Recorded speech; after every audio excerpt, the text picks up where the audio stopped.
Hello friends, let's learn with ലാവുഷിയുടെ മറ്റൊരു video ക്ലാസ്സിലേക്ക് എല്ലാവർക്കും സ്വാഗതം. ഇന്നത്തെ ആനുകാലികം. ഇന്ന് നവംബർ 7. നവംബർ 7ൻ്റെ പ്രത്യേകതകൾ എന്തൊക്കെയാണെന്ന് നോക്കാം. ദേശീയ ക്യാൻസർ ബോധവൽക്കരണ ദിനം നവംബർ 7 ദേശീയ ക്യാൻസർ ബോധവൽക്കരണ ദിനമാണ് നവംബർ 7.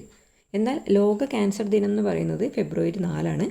ലോക ക്യാൻസർ ദിനം എന്ന് പറയുന്നത് ഫെബ്രുവരി 4. ദേശീയ ക്യാൻസർ ബോധവൽക്കരണ ദിനമാണ് നവംബർ 7. ഈ ദിവസം 2014 അന്നത്തെ കേന്ദ്രാരോഗ്യ കുടുംബക്ഷേമ മന്ത്രിയായിരുന്ന ഡോക്ടർ ഹർഷവർദ്ധനാണ് സ്ഥാപിച്ചത്.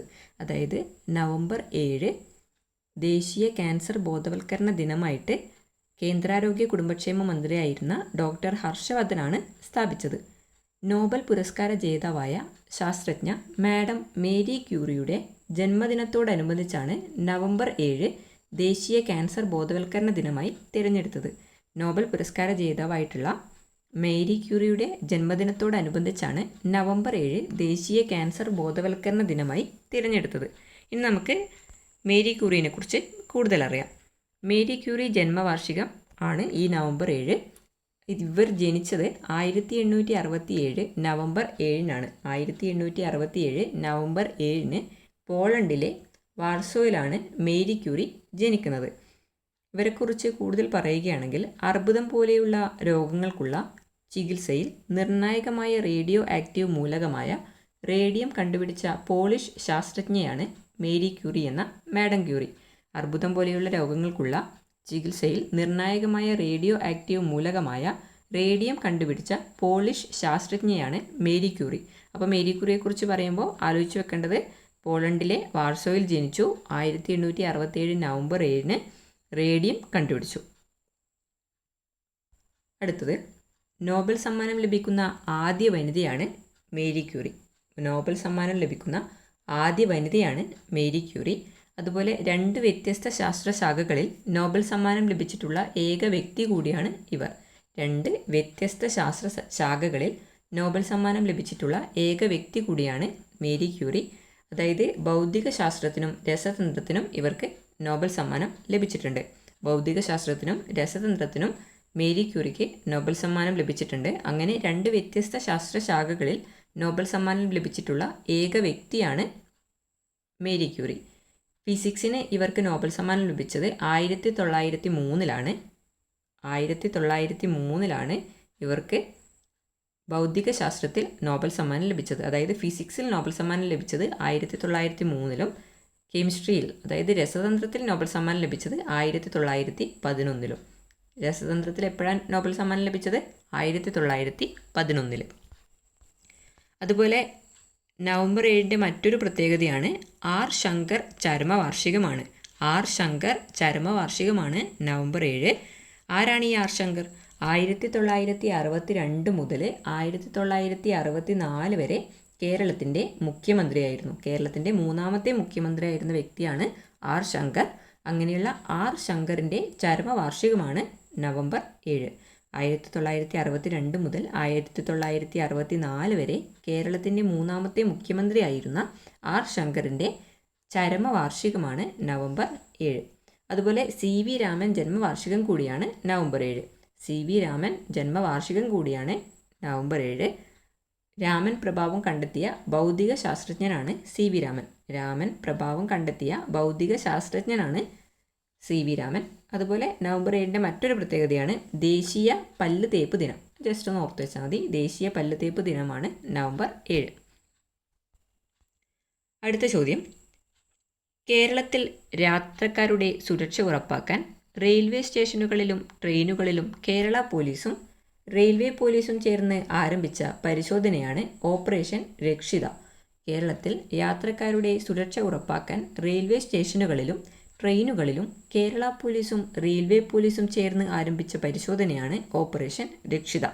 മദ്യപിച്ച് യാത്ര ചെയ്യുന്നവർക്കെതിരെ Indian railway act section 145A, Kerala police act 118A എന്നീ വകുപ്പുകൾ ചുമത്തിയാണ് കേസെടുക്കുന്നത്.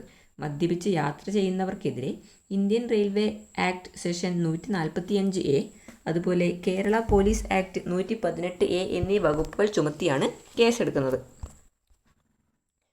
ഇത് പറയുന്ന സമയത്ത് സംസ്ഥാന പോലീസ് മേധാവിയാണ് റവാഡ ചന്ദ്രശേഖറാണ് സംസ്ഥാനത്തെ പോലീസ് മേധാവി. അടുത്ത ചോദ്യം, 2025 നവംബറിൽ നിയമസഭാ തിരഞ്ഞെടുപ്പ് നടന്ന ഇന്ത്യൻ സംസ്ഥാനമാണ് ബീഹാർ. 2025 നവംബറിൽ നിയമസഭാ തിരഞ്ഞെടുപ്പ് നടന്ന ഇന്ത്യൻ സംസ്ഥാനമാണ് ബീഹാർ. അടുത്ത ചോദ്യം, കേരളത്തിലെ ഏതൊക്കെ നവോത്ഥാന നായകരുടെ അതുപോലെ സാമൂഹ്യ പരിഷ്കർത്താക്കളുടെയും പേരിലാണ് 120 കോടി രൂപയുടെ വിവിധ സാമൂഹ്യക്ഷേമ പദ്ധതികൾക്ക് രൂപം നൽകാൻ കേന്ദ്രം ഒരുങ്ങുന്നത്? അത് തൈക്കാട് അയ്യ ഗുരുസ്വാമികൾ, മഹാത്മാ അയ്യങ്കാളി, അയ്യ വൈകുണ്ഠസ്വാമികൾ, പണ്ഡിറ്റ് KP കറുപ്പൻ, കവാരിക്കുളം കണ്ടൻ കുമാരൻ, ശുഭാനന്ദ ഗുരുദേവൻ, കുമാരഗുരുദേവൻ ഇവരുടെ പേരിലാണ് സാമൂഹ്യക്ഷേമ പദ്ധതികൾക്ക് രൂപം നൽകാൻ കേന്ദ്രം ഒരുങ്ങുന്നത്.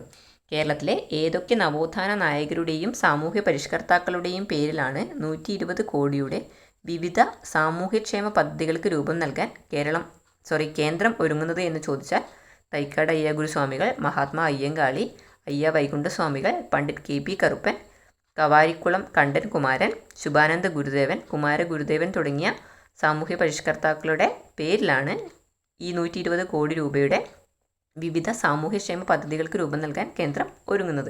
ഇതൊക്കെ ജസ്റ്റ് ഒന്ന് അറിഞ്ഞു വെച്ചാൽ മതി കേട്ടോ. അടുത്ത ചോദ്യം, ഹരിദ്വാറിലും ഉജ്ജയിനിയിലും പ്രയാഗ്രാജിലുമെല്ലാം നടക്കുന്ന കുംഭമേളയ്ക്ക് സമാനമായി ചരിത്രത്തിലാദ്യമായി കേരളത്തിലും കുംഭമേളയ്ക്ക് വേദിയാകാൻ പോകുന്നത് തിരുനാവായിയിലാണ്. കുറച്ചുകൂടി കറക്റ്റായിട്ട് പറഞ്ഞാൽ അല്ലെങ്കിൽ എക്സാക്റ്റ് ആയിട്ട് പറഞ്ഞാൽ തിരുനാവായിയിൽ ഭാരതപ്പുഴയിലെ ത്രിമൂർത്തി സംഗമ സ്ഥാനത്ത്. ഹരിദ്വാറിലും ഉജ്ജയിനിയിലും പ്രയാഗ്രാജിലും ഒക്കെ കുംഭമേള നടക്കുന്നുണ്ട്. അത്തരത്തിൽ ചരിത്രത്തിൽ ആദ്യമായി കേരളത്തിലും കുംഭമേളയ്ക്ക് വേദിയാകാൻ പോകുന്നത് തിരുനാവായിയിൽ ഭാരതപ്പുഴയിലെ ത്രിമൂർത്തി സംഗമ സ്ഥാനത്താണ്. ജനുവരി 18 മുതൽ ഫെബ്രുവരി 3 വരെയാണ് കുംഭമേള നടക്കാൻ വേണ്ടി പോകുന്നത്.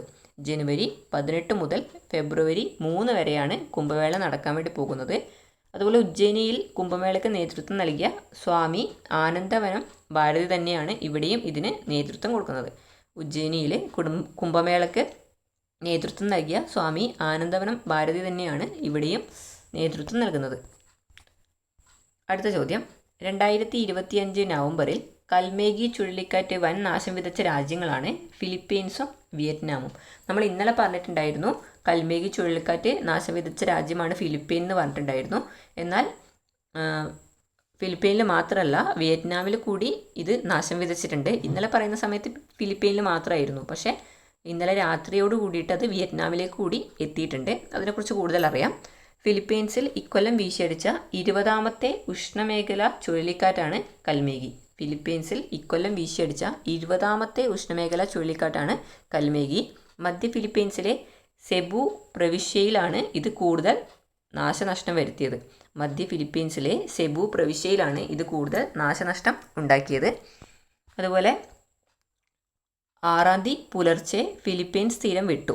ഈ കൽമേഗി ചുഴലിക്കാറ്റ് 6-ന് പുലർച്ചെ ഫിലിപ്പീൻസിൻ്റെ തീരം, അതായത് ഇന്നലെ പുലർച്ചെ ഫിലിപ്പീൻസിൻ്റെ തീരം വിട്ടു. പക്ഷേ ഇന്നലെ രാത്രിയോട് കൂടിയിട്ട് ഡക്ലക്, ജിയാലായ് പ്രവിശ്യകൾക്ക് മധ്യേ മണിക്കൂറിൽ 149 കിലോമീറ്റർ വേഗതയിലാണ് കൽമേഗി എത്തിയത്. അതായത് വിയറ്റ്നാമിലും ഇന്നലെ കൂടിയിട്ട് കൽമേഗി എത്തി. അത് 149 കിലോമീറ്റർ വേഗതയിലാണ് എത്തിയത്. ദക്ഷിണ ചൈന കടലിന് മുകളിൽ വെച്ച് മണിക്കൂറിൽ 205 കിലോമീറ്റർ വേഗതയോടെ ഇത് ശക്തി ആർജിച്ചു. നമുക്ക് ആലോചിച്ച് നോക്കാം, ഒരു 100 കിലോമീറ്റർ സ്പീഡിൽ തന്നെ നമ്മൾ വാഹനം ഓടിച്ച് പോവുകയാണെങ്കിൽ വളരെ സ്പീഡായിരിക്കും അല്ലേ. അപ്പോൾ ഇത് 149 കിലോമീറ്റർ വേഗത അല്ലെങ്കിൽ 205 കിലോമീറ്റർ വേഗതയിലൊക്കെയാണ് ഈ കൽമേഗി ചുഴലിക്കാറ്റ് വീശുന്നത്. അപ്പോൾ എത്രത്തോളം ഭയാനകമാണെന്ന് നമുക്ക് ചിന്തിച്ചാൽ മനസ്സിലാവുന്നതേ ഉള്ളൂ. അടുത്ത ചോദ്യം, 2025 നവംബറിൽ അന്തരിച്ച പ്രശസ്ത കന്നഡ ചലച്ചിത്ര നടനാണ് ഹരീഷ് റായ്. 2025 നവംബറിൽ അന്തരിച്ച പ്രശസ്ത കന്നഡ ചലച്ചിത്ര നടനാണ് ഹരീഷ് റായ്. അടുത്ത ചോദ്യം, ഡൽഹിയിലെ ഇന്ദിരാഗാന്ധി ഇൻഡോർ സ്റ്റേഡിയത്തിൽ നടക്കുന്ന ദേശീയ ഗീതമായ വന്ദേ മാതരത്തിൻ്റെ 150ാം വാർഷികാഘോഷ ചടങ്ങുകളിലെ മുഖ്യ അതിഥിയാണ് പ്രധാനമന്ത്രി നരേന്ദ്രമോദി.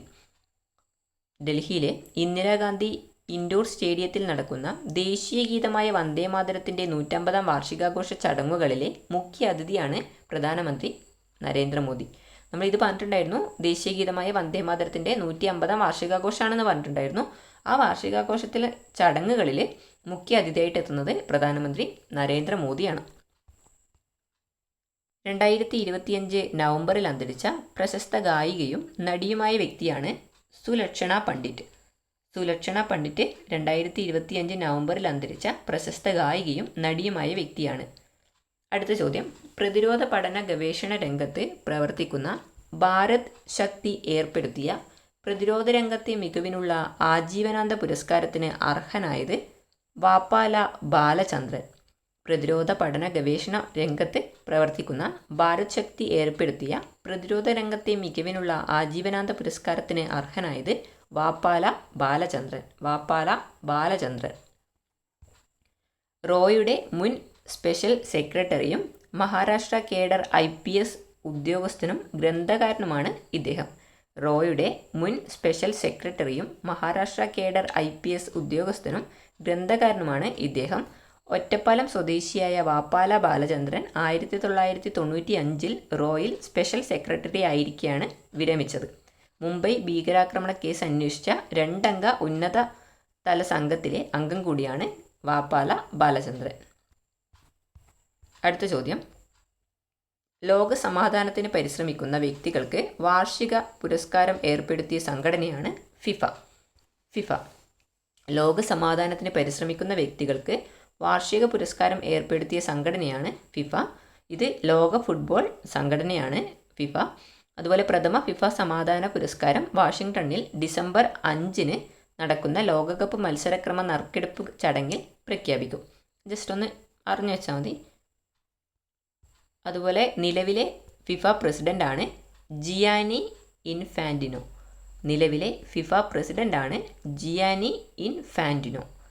കേരളത്തിലെ ആദ്യത്തെ AI ഇന്നൊവേഷൻ ഹബ്ബ് നിലവിൽ വരുന്ന ജില്ലയാണ്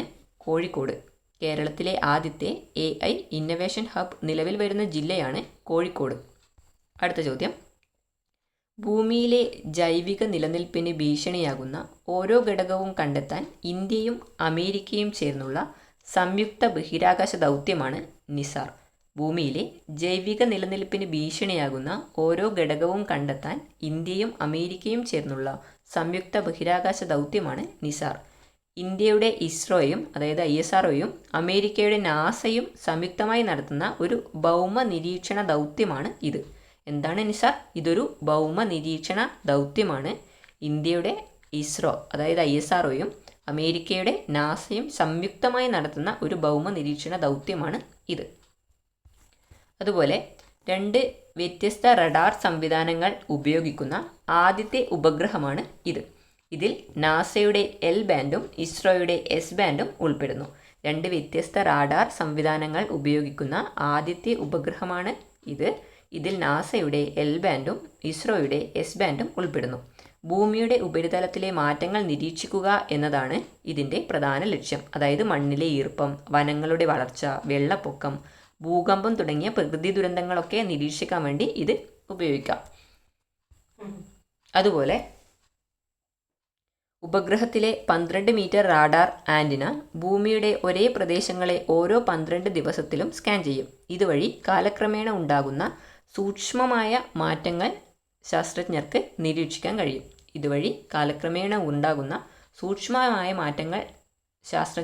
നിരീക്ഷിക്കാൻ കഴിയും. ഇത് വിക്ഷേപിച്ച തീയതി എന്ന് പറയുന്നത് 2025 ജൂലൈ 30 നിസാർ വിക്ഷേപിച്ച തീയതി 2025 July 30. NASA ISRO synthetic aperture radar എന്ന നിസാർ ഉപഗ്രഹം ശ്രീഹരിക്കോട്ടയിലെ സതീഷ് ധവാൻ റോക്കറ്റ് വിക്ഷേപണ കേന്ദ്രത്തിൽ നിന്ന് GSLV F6 ഉപയോഗിച്ചാണ് വിക്ഷേപിച്ചത്. NASA ISRO synthetic aperture radar എന്ന നിസാർ ഉപഗ്രഹം ശ്രീഹരിക്കോട്ടയിലെ സതീഷ് ധവാൻ റോക്കറ്റ് വിക്ഷേപണ കേന്ദ്രത്തിൽ നിന്ന് GSLV F6 ഉപയോഗിച്ചാണ് വിക്ഷേപിച്ചത്. ഇത് പറയുന്ന സമയത്ത് നിലവിലെ ISRO ചെയർമാനാണ് V. നാരായണൻ. അടുത്ത ചോദ്യം, നെഹ്റു സെൻറ്റർ ആദ്യമായി ഏർപ്പെടുത്തിയ നെഹ്റു അവാർഡിന് അർഹനായ മുൻ മന്ത്രിയും CPM നേതാവുമായ വ്യക്തി G. സുധാകരൻ. നെഹ്റു സെൻറ്റർ ആദ്യമായി ഏർപ്പെടുത്തിയ നെഹ്റു അവാർഡിന് അർഹനായ മുൻ മന്ത്രിയും CPM നേതാവുമായ വ്യക്തിയാണ് G. സുധാകരൻ. വംശനാശം സംഭവിച്ച ചീറ്റപ്പുലികളെ രാജ്യത്ത് വീണ്ടും എത്തിക്കുന്നതിനുള്ള ഇന്ത്യ ഗവൺമെൻറ്റിൻ്റെ പദ്ധതിയാണ് പ്രൊജക്റ്റ് ചീറ്റ. വംശനാശം സംഭവിച്ച ചീറ്റപ്പുലികളെ രാജ്യത്ത് വീണ്ടും എത്തിക്കുന്നതിനുള്ള ഇന്ത്യ ഗവൺമെൻറ്റിൻ്റെ പദ്ധതിയാണ് പ്രൊജക്റ്റ് ചീറ്റ. 1952 ഇന്ത്യയിൽ ചീറ്റകൾക്ക് വംശനാശം സംഭവിച്ചതായി ഔദ്യോഗികമായി പ്രഖ്യാപിച്ചത്. 1952 ഇന്ത്യയിൽ ചീറ്റകൾക്ക് വംശനാശം സംഭവിച്ചതായി ഔദ്യോഗികമായി പ്രഖ്യാപിച്ചത്. ഇന്ത്യ ബോട്സ്വാനയിൽ നിന്ന് 8 ചീറ്റകളെ കൂടി രാജ്യത്തേക്ക് കൊണ്ടുവരാൻ പദ്ധതിയിടുന്നുണ്ട്. ഈ ചീറ്റകൾ ഡിസംബർ 3-ാം വാരത്തോടെ എത്തുമെന്നാണ് പ്രതീക്ഷിക്കുന്നത്. ബോട്സ്വാനയിൽ നിന്ന് 8 ചീറ്റകൾ. ഇവയെ മധ്യപ്രദേശിലെ കുനോ പാൽപൂർ ദേശീയോദ്യാനത്തിൽ എത്തിച്ച് 2-3 മാസത്തേക്ക് ക്വാറന്റൈനിൽ പാർപ്പിക്കും. ലോകത്തിലെ ആദ്യത്തെ ഭൂഖണ്ഡാന്തര വലിയ വന്യമാംസഭോജികളുടെ സ്ഥലം മാറ്റൽ പദ്ധതിയാണ് പ്രൊജക്റ്റ് ചീറ്റ.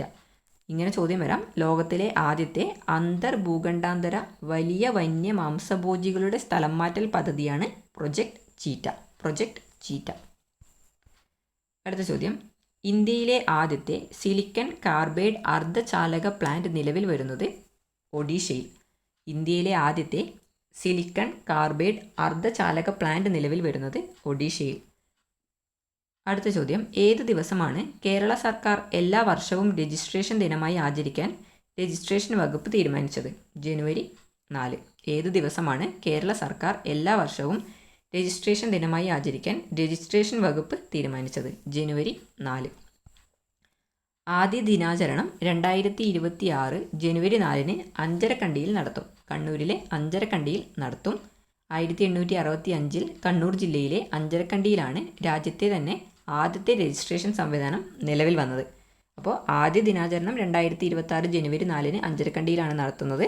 1865 കണ്ണൂർ ജില്ലയിലെ അഞ്ചരക്കണ്ടിയിലാണ് രാജ്യത്തെ തന്നെ ആദ്യത്തെ രജിസ്ട്രേഷൻ സംവിധാനം നിലവിൽ വന്നത്. അടുത്ത ചോദ്യം. International conference on green hydrogen 2025 വേദി New Delhi. International conference on green hydrogen 2025 വേദിയാണ് ന്യൂഡൽഹി. ഇന്ത്യയുടെ നാഷണൽ ഗ്രീൻ ഹൈഡ്രജൻ മിഷൻ പ്രകാരം 2030 പ്രതിവർഷം കുറഞ്ഞത് 5 million metric ton green hydrogen ഉൽപ്പാദിപ്പിക്കുക എന്നതാണ് ലക്ഷ്യം. ഇന്ത്യയുടെ നാഷണൽ ഗ്രീൻ ഹൈഡ്രജൻ മിഷൻ പ്രകാരം 2030 പ്രതിവർഷം കുറഞ്ഞത് 5 million metric ton green hydrogen ഉൽപ്പാദിപ്പിക്കുക എന്നതാണ് ലക്ഷ്യം. US നഗരമായ മിസൗറി സിറ്റിയുടെ മേയറായി തിരഞ്ഞെടുക്കപ്പെട്ട മലയാളിയാണ് റോബിൻ ഇലക്കാട്ട്.